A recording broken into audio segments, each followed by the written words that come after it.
Good morning. It's really exciting to welcome everybody to Axminster for our Acorn Multi-Academy Trust live link to the International Space Station. We're on the last moments of the countdown now. This is the final bit of what all the work that you've been doing has been building up to. We started this journey about a year ago. We're on the Jurassic Coast.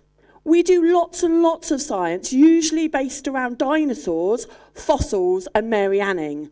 Today, we're going to the live, exciting exploration journey, but at the very other end of history.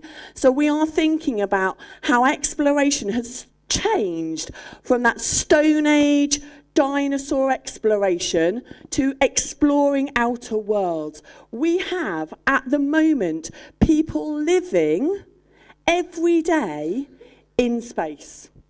We have lots and lots of questions about what it's like to live in space, and we have thought about those questions. Those questions have gone to NASA, and NASA have selected a few of those questions to be asked direct to Dominick up on the International Space Station. We're going to move and have a little look at some of the work that you've done in the build-up to this, and then we're going to count down to talking to the space station.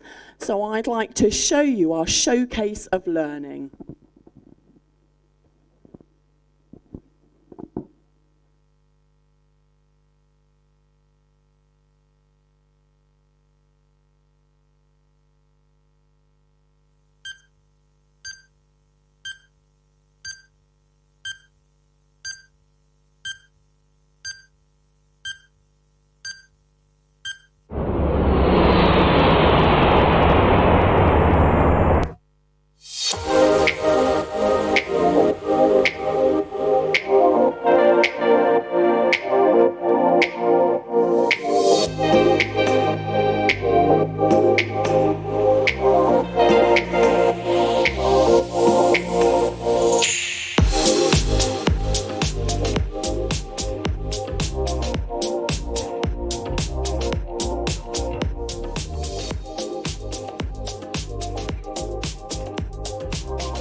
So we've now reached the final countdown. I'm about to hand over to Kieran, who's going to take us through the process of linking up with the International Space Station. The gentlemen behind him are the people making the call signal. So we're very, very excited that only 250 miles above us, the International Space Station are getting ready.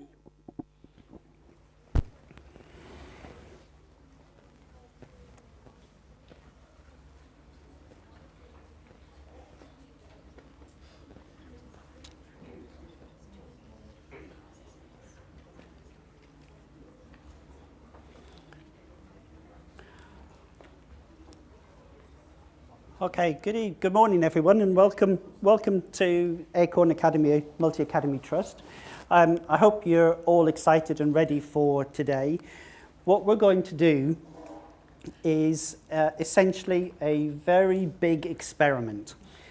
So how many people have done experiments so far today? Oh, good handful of you, good. What's one of the things that you do for experiments? You built rockets, okay. How did you prepare for building rockets? Did you read instructions? Yeah, okay. Well, I'm going to read some instructions, and it's going to be pointed to everybody here as well, and the adults as well. So one of the things about the contact that we're going to do today with the International Space Station is that it is a massive experiment, and experiments can sometimes go wrong. So we're hoping that all the work we've done to prepare ourselves, get everything ready, test everything is going to be successful. But one of the things that can happen is that if you've got one of these, a mobile phone, can you please turn it to flight mode? So, okay, so not silent, but flight mode. And the reason for that is, and I'll explain the reason for that in just a moment.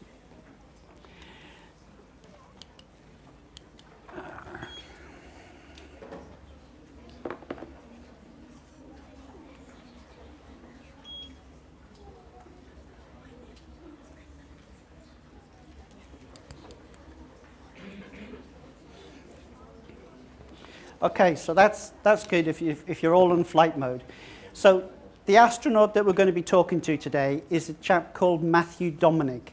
He's an American Air Force pilot who was in 2017 was selected to become one of the next generation of NASA astronauts. Now Matthew has done 3 or 4 of these contacts before, so he's relatively new in all of this. But he's just like all of you. He's a family man. He's got 2 young daughters who will probably be listening into some of these contacts and will certainly be talking to their dad in space. But he's got 2 roles at the moment. So anyone heard of the SpaceX rockets? Yeah? Well, the rockets that go up from SpaceX that carry people have got numbers on them, and they're called Crew 8. And the one that Matthew is on is called Crew 8. And he's the commander of that one, so he's in charge of that. But whilst he's on the space station itself, he is simply one of the flight engineers working on the ISS. And today we've been able to work with NASA to get a little bit of his spare time available to be able to talk to us and answer some of your questions. Now, we've got the question askers all lined up. We had the little practice earlier on. Are you guys all still happy and ready to go? Are you excited? Yeah, don't forget, we want big smiles and everything from everybody. Now, a question for you. How many of you have got one of these? Oh, lots, including the adults. How many of you have got radios? Yeah? How many of you were watching television this morning? Yeah, lots. How many of you have been to hospital to have an X-ray? Oh my goodness. That's a lot. Can anybody guess the link between all of those? Yes. And a special type of radiation. It's called electromagnetic radiation. And that is something that we're making use of today to talk to Matthew on the space station itself. And what we've got is what we call a satellite ground station. And behind me here, you can see two of my colleagues and all of the equipment. And you can't fail to have missed the humongous antenna tower sitting on the front entrance. Have you all taken your pictures in front of it? No. Well, if you get an opportunity, make sure you do, or get a snap of it, because it'll be coming down shortly after the contact. So,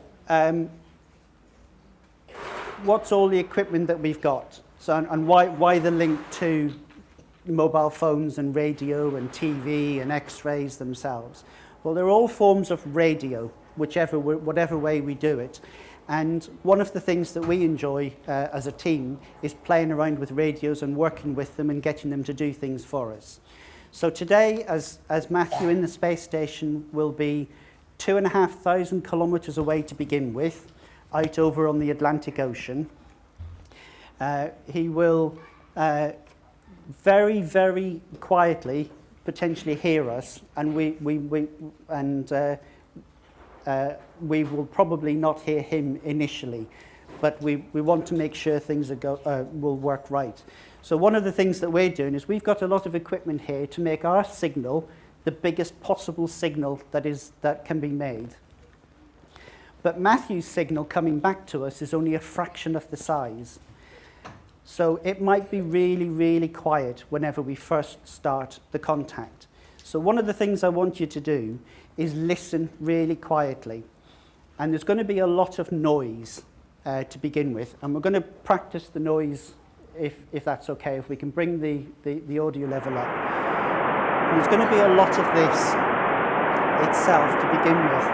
But whenever Matthew starts talking and we pick up a good enough signal, we will hear his voice nice and loud.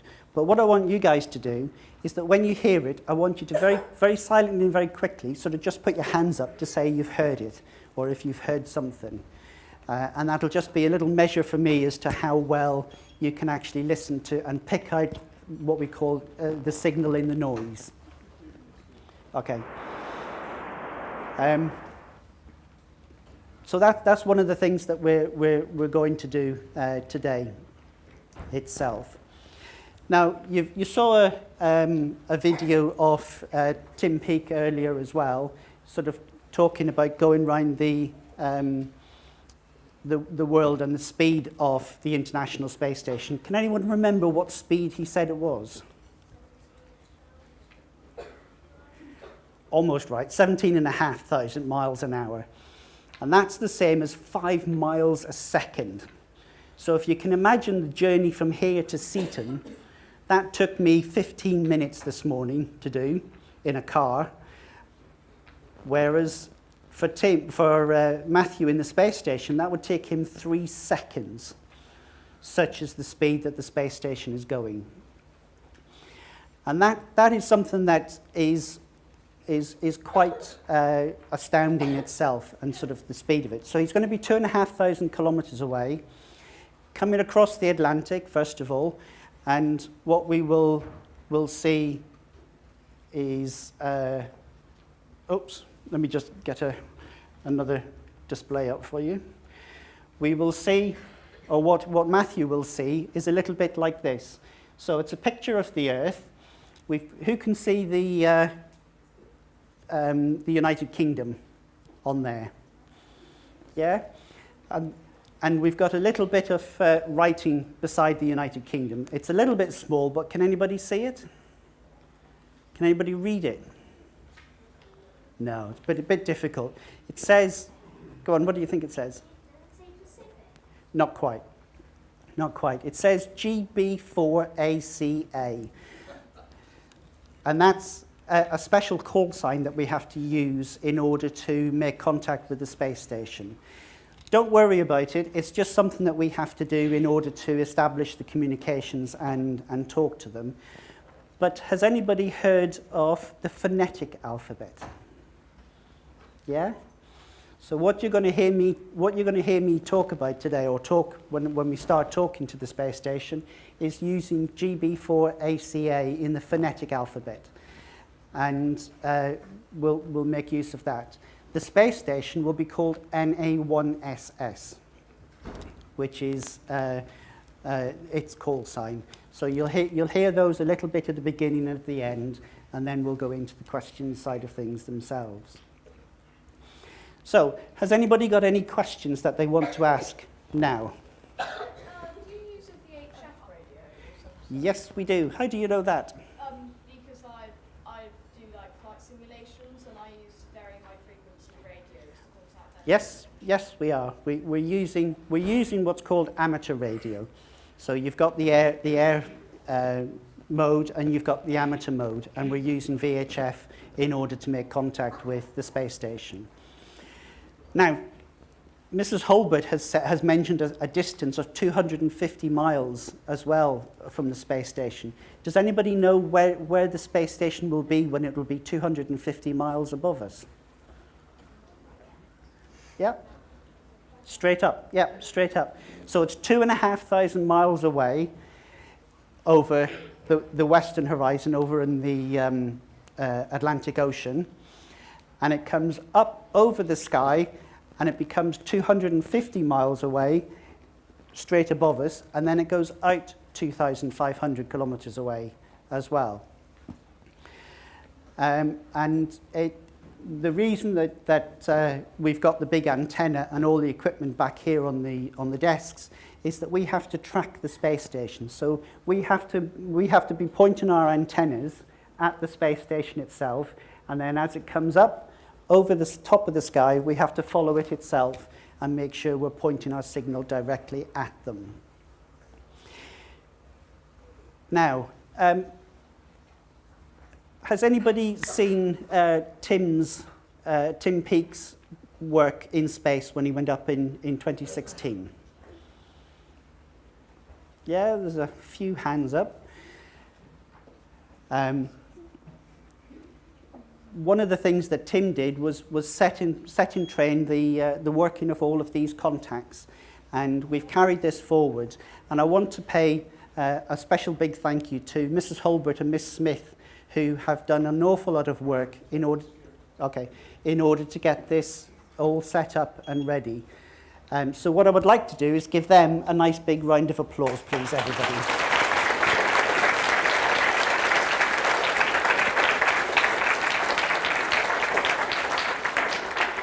Okay, and something else, we want to say thank you to Matthew as well once we finished asking him all the questions. So one of the things we're going to do is that I will say to him that everybody here wants to give you a big round of applause. So what I want to see is how much of a noise you can make, because we've got to get your signal from there over to the desk and up to the space station itself. So if I give you a countdown of 3, 2, 1, can you see if you can cheer and clap for a few seconds? Yeah? Okay, so here we go. So 3, 2, 1.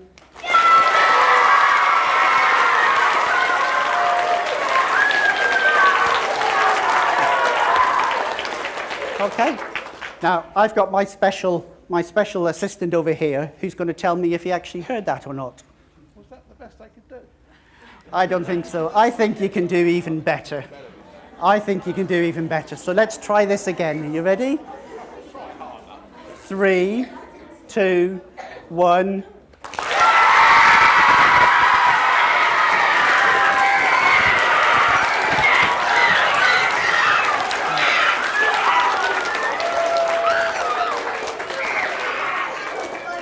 About a 5% improvement. Okay. Still room for more. I think he wants even more, so let's try it one last time. Are you ready? We are a very exacting team, and we like things to work really well. So you ready? 3, 2, 1.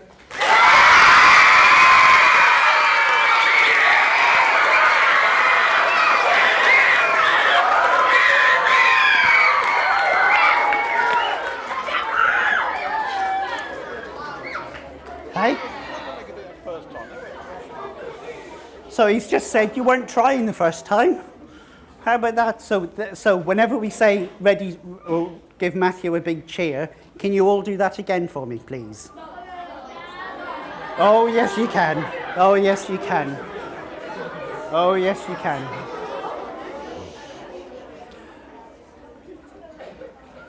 Okay, so what we've got on the screen now is a picture of where the space station is. Can anyone tell me where it is?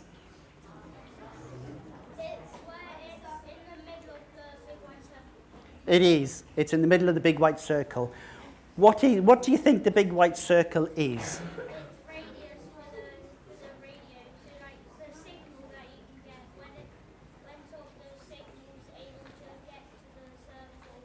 Perfect. Perfect. Well done. That's a perfect answer. So it's the area of the Earth that the space station can see at any one particular time. And at the moment, it's just coming across North America, Canada itself, coming into the Atlantic Ocean. And what's going to happen is, as it gets closer and closer to us here, where we've got that little square marker itself, you'll notice something happen on the right-hand side, which is that little panel that's got all the numbers in it. And those numbers are important to us because how many of you do mathematics? Oh, lots of you, most of you. How many of you enjoy mathematics? That's good. So one of the things that's important is predicting where the space station is. And there's a lot of mathematics involved in it. But one of the things that happens is that we're able to say confidently where the space station is. And as the space station comes towards us and crosses what we call the horizon, those numbers will turn blue, which means that we can potentially, or we should be able to hear the space station. And we should be able to hear them for the whole time that circle passes over ourselves here in Axminster today. And what we're also doing is we're sending out this event today on the web stream so that everybody in all the other schools can cheer as well, or see what we're doing and take part in it as well. And they're also listening in classrooms around the school here as well. So I expect all of them will be taking part and cheering as loudly as you are whenever we're talking to Matthew. Okay. So a question, go on. Would you have limited degrees and seconds in space to calculate where they are? Sorry, would we have? Limited degrees and seconds to calculate where they are. We can use minutes, degrees and seconds, or we can use decimal degrees, or we can use what's called a locator code. But yes, we do make use of geographic coordinates to actually identify where we are and where the space station is. Okay, anybody with any other questions? Yep. Is there a tracker? That's a tracker.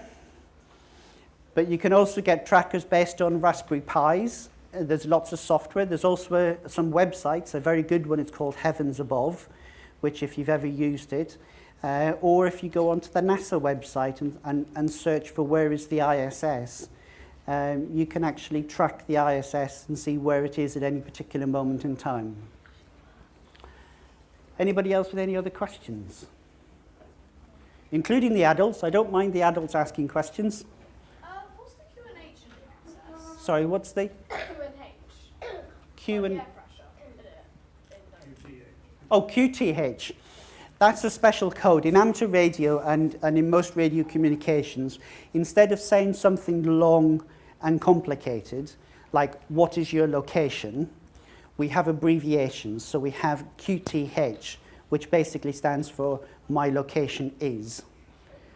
So we would say QTH Axminster in Devon, Yeah. just to tell us where we are. Sorry, but that wasn't what I meant. Okay. It's just like the air pressure in it. If you know what I mean? Q. Okay. I'm not understanding what you're after. We'll come back to it. Come back to us afterwards, and we'll look. So one of the things we've got, as you probably heard there, we've got 3 minutes before the contact starts happening. So what I'm going to do now is open up the noise a little bit so that you can get accustomed to it. But what I also want to do is start getting all the question askers back up into position so that they're ready for asking the questions. So if you guys can get up, remember your positions from before.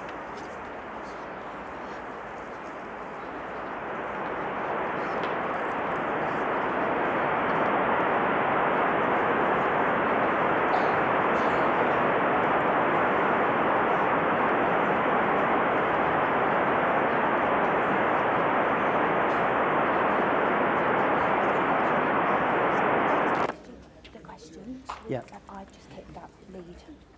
That's okay. So do we just give it to the person? Just give it, yeah. Okay. So, remember guys, remember your position. Remember the nice, big, loud talking about what your question is. Remember to say the word over at the end, because that's the signal to tell the astronaut that we finished asking a question and it's now time for him to give us his answer. Okay, anybody got any questions? No? Okay, that's great. So how many other of you took part in the question competition? Okay, I'm sorry your questions didn't get selected, but if you're around later on today and we're still around, please feel free to ask us and we'll try and answer your questions for you as well. Right, so as you can see, the space station is just coming over the middle of the Atlantic. It's as we term the line of sight, the white circle has just passed Ireland. So I'm going to start calling in a minute to see if we can actually get the astronaut. So, is everybody ready? Yeah? Are you excited? Okay. 30 seconds.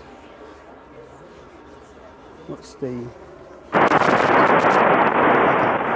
Okay, so here we go. Are you ready?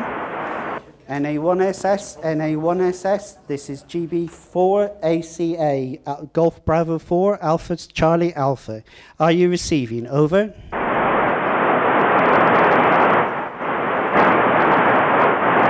NA1SS, NA1SS, this is GB4ACA. Are you receiving? Over.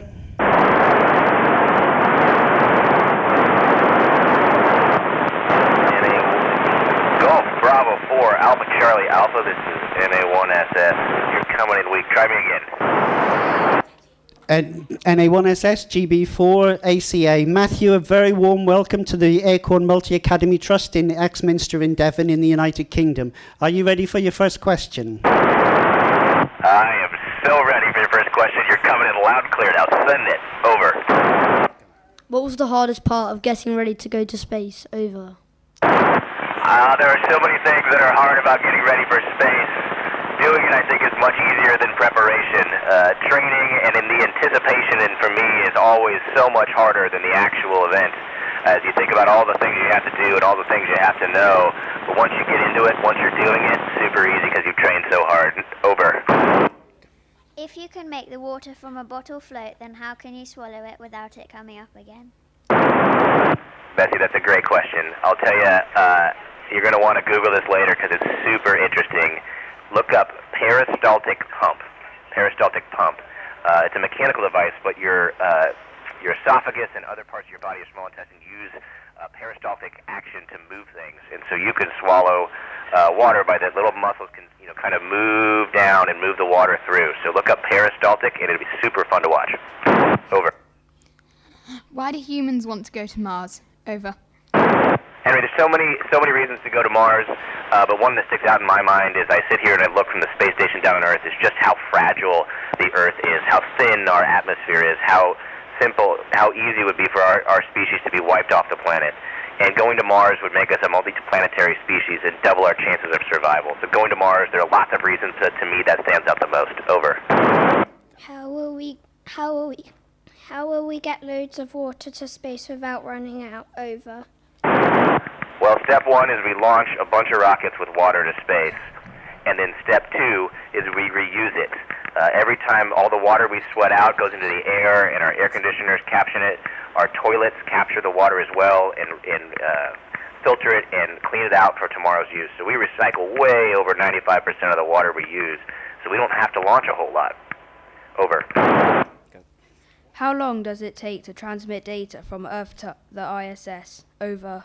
Well, for this question, I'm actually super glad you guys are in England, because I think in metric. I don't think in imperial, despite being an American. And I'm going to give you a little math problem here. We're about 400 kilometers, or 400,000 meters from the Earth, and light travels at 3 times 10 to the 8th meters per second. So that's 3 with 8 zeros after it.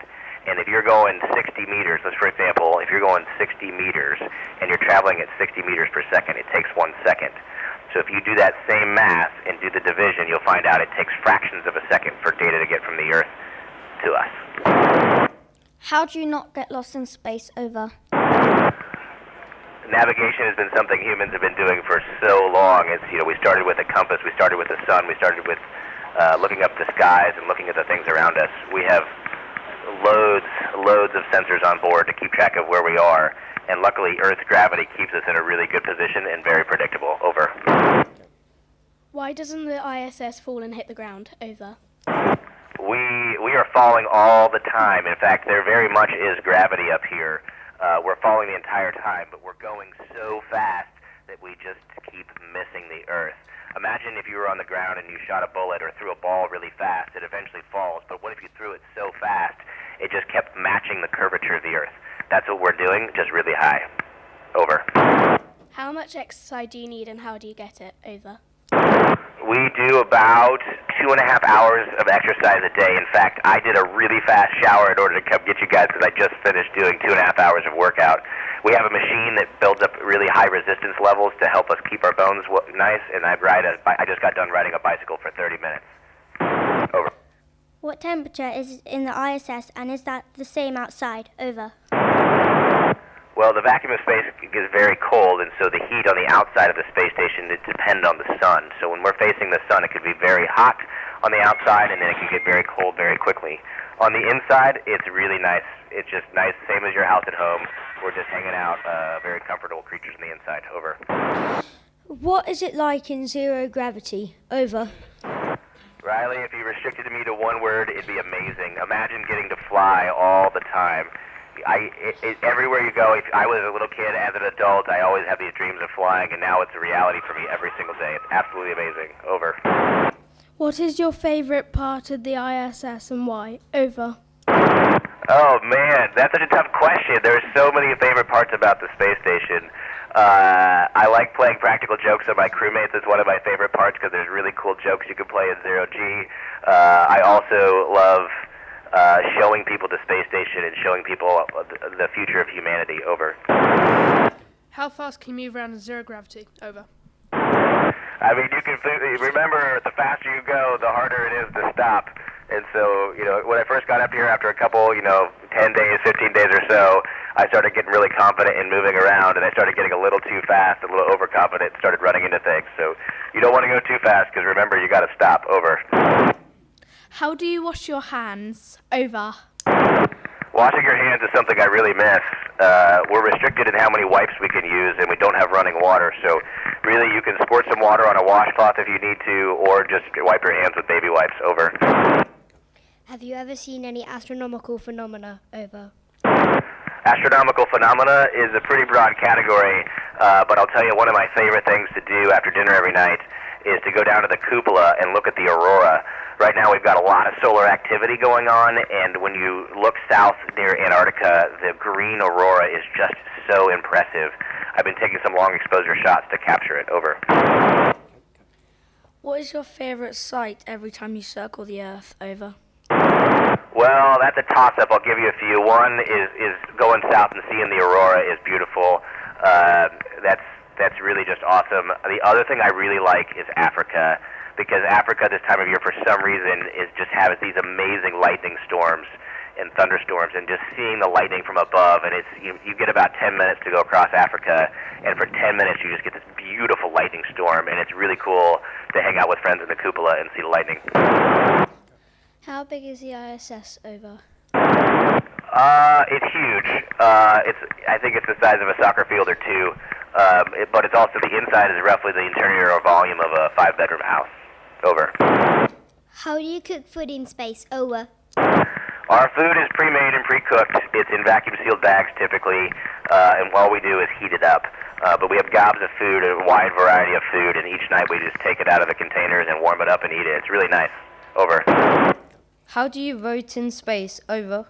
We don't get to vote while we are up here, just timing-wise. But in the past, our crewmates, they've set up a system for our crewmates to be able to vote from space. Also, many of our states in the United States have remote voting options, so we can, in fact, vote from space. Over. Are the spacesuits really heavy or light? Over.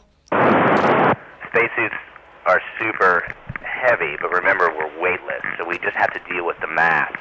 And it's really fun to move massive things around on space stations. So they're maybe 300, 400, 500 pounds worth of a spacesuit for the ones going outside.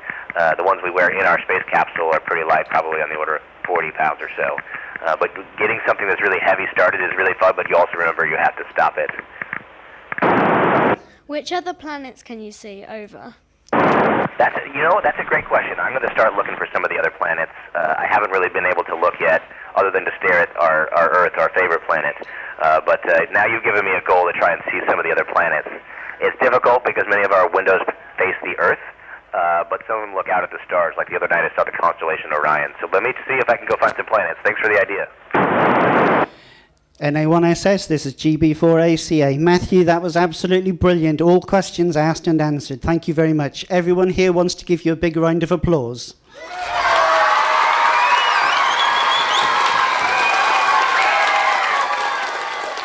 NA1SS, this is GB4ACA. Thank you very much, Matthew, for taking the time to talk to us today. We hope you have a really pleasant flight and enjoy the time on the ISS. This is a goodbye from Axminster in Devon in the United Kingdom. NA1SS, this is GB4ACA, off and clear. GB4ACA, NA1SS, what a tremendous call and tremendous questions. I'm glad I could give at least 2 homework assignments. Thanks for coming aboard the International Space Station. Yeah, sticks with me.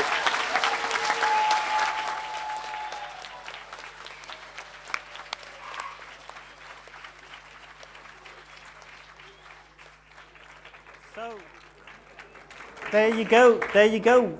Probably the biggest experiment you've carried out of your school career so far, and you made a success of it. So well done, everybody. I think I need another big round of applause for everybody involved.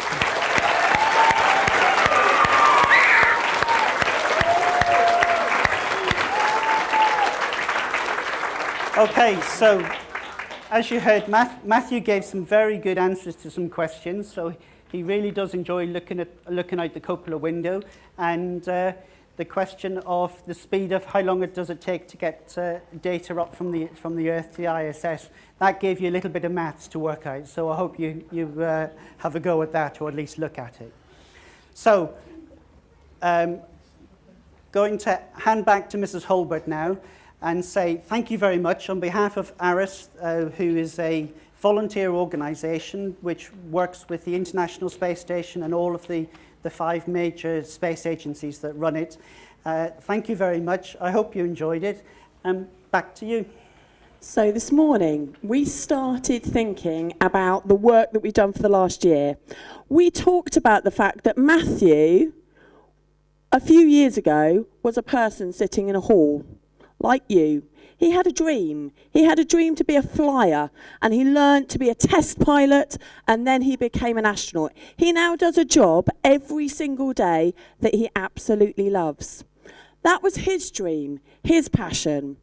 My question to you is, if you look around this room, this team have put this together. So that Matthew's dream is to go into space. The people working in NASA, that's their dream. The engineers who built the space station, that was their dream.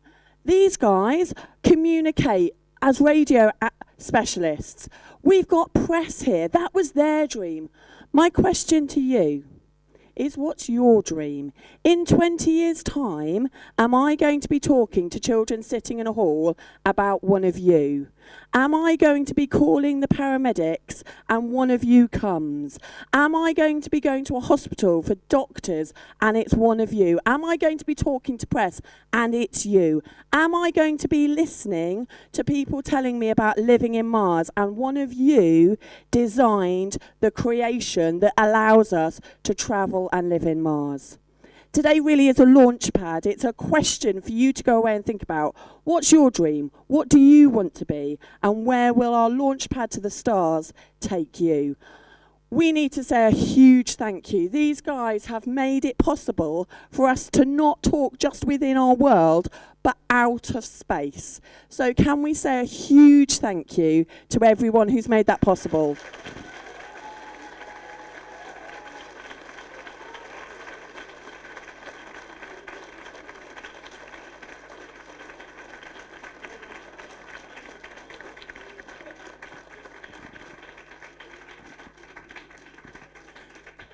Thank you very much. Children, we are going to ask you one row at a time to walk really quietly to the back playground. Thank you very much.